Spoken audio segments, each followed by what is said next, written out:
பழி எஞ்சிப் பாத்தூன் உடைத்தாயின் வாழ்க்கை வழி எஞ்சல் எஞ்ஞான்றும் இல். பணம் சம்பாதிக்கும் போது பாபத்திற்கு பயந்து பணத்தை சம்பாதித்த தர்மமாக வாழ்பவர்களுக்கு பகிர்ந்தளித்து உணவு உண்பவன் தனக்கு தேவையானவற்றையும் வைத்துக்கொண்டு குடும்ப வாழ்க்கையை உடையவனாக இருப்பானாகின் அவனது குழந்தைகள் ஒருபொழுதும் இரத்தல், துன்பப்பட்டு வருந்துவது என்பதான இந்த இரத்தல் அவர்களுக்கு இல்லவே இல்லை.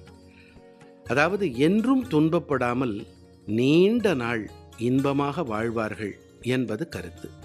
யஜ்ஞசிஷ்டாசினः சந்தோ முச்யந்தே சர்வகில்பிஷைः புஞ்சதே தே த்வகம் பாபா ஏ பசந்த்யாத்மகாரணாத்.